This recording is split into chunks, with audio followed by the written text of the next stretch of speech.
Ladies and gentlemen, please welcome President and CEO of East West Institute, John Edwin Moroz. Good morning.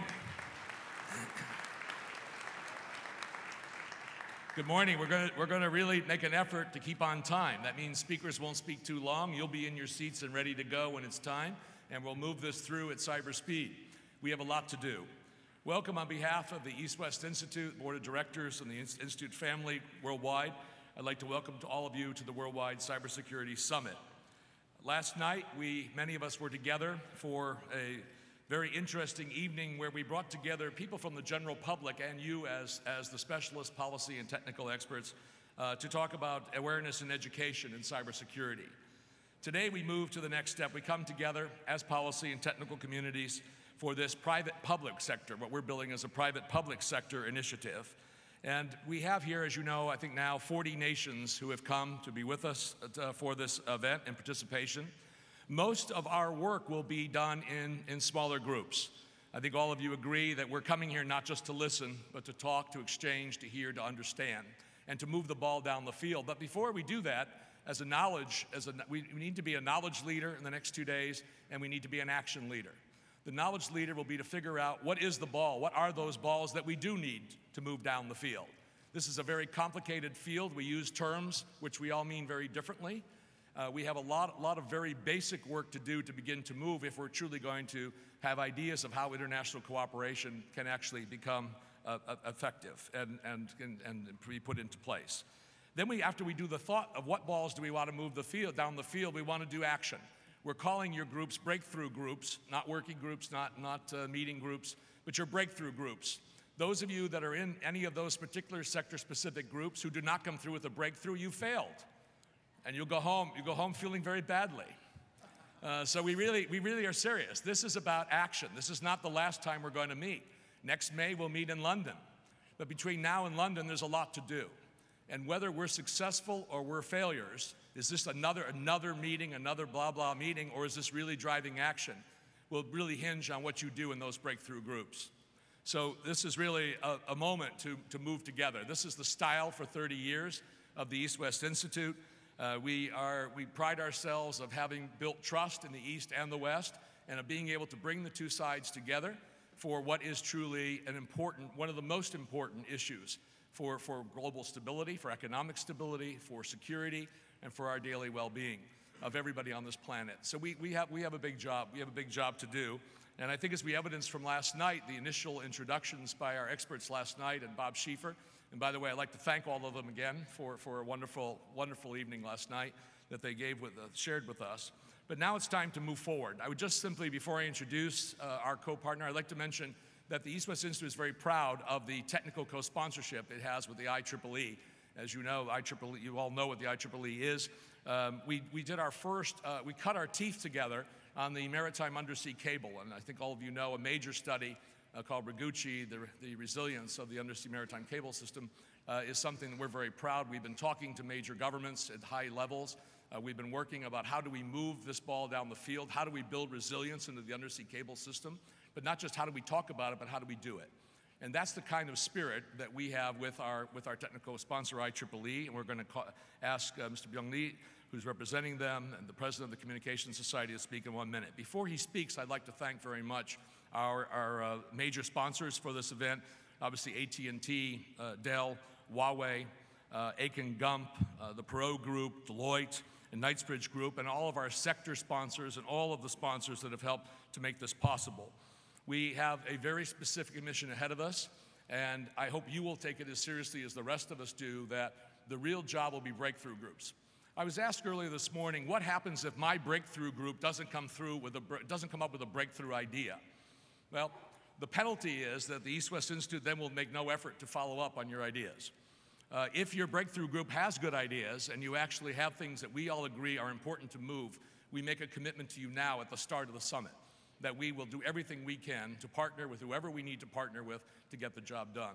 That's our commitment to you for giving your valuable time, for giving your support and being here. So on behalf of the East West Institute, welcome. Now I'd like to ask our technical co-sponsor, Mr. Byung-Lee from the IEEE, to make a brief statement. Thank you.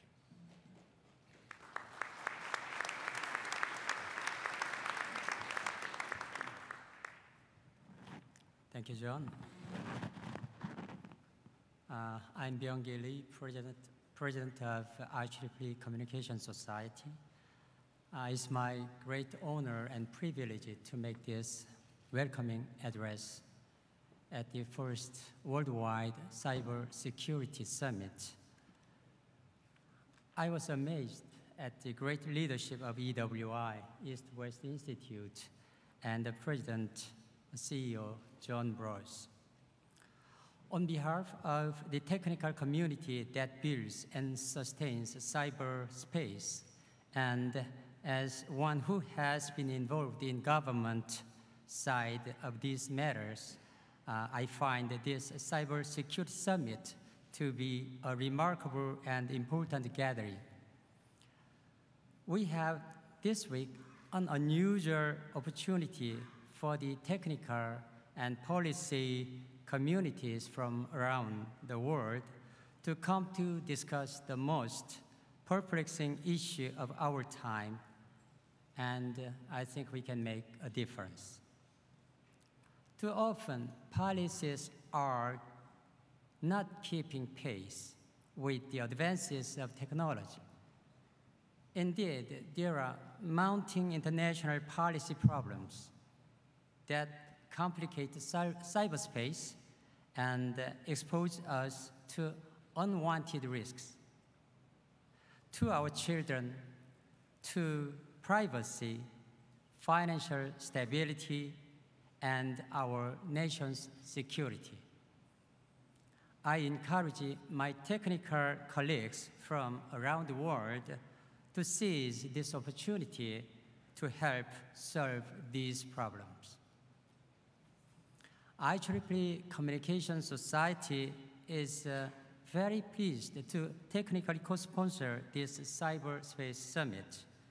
The IEEE, as you know, is the largest technical institute with about 380,000 members, and Communication Society is the second largest and the most globalized society in the IEEE, with about 43,000 members, 190 chapters, and 28 sister societies all over the world.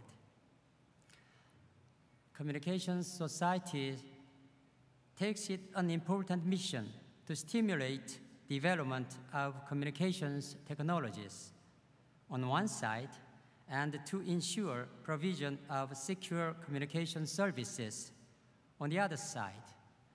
We do the same for the cyberspace.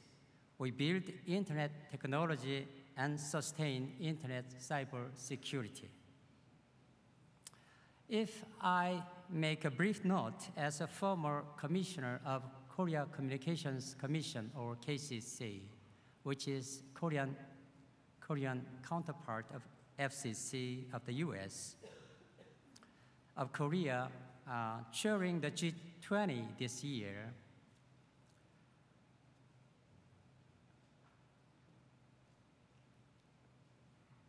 I have a special awareness of the importance of reliable and secure cyberspace in protecting a digital economy and sustaining harmonious social environment. As a leading country in internet and ICT infrastructure, Korea already experienced difficult situations caused by negative aspects of cyberspace. In reaction, Korea adopted Internet User Identity Verification System, so-called IDV system, which is different from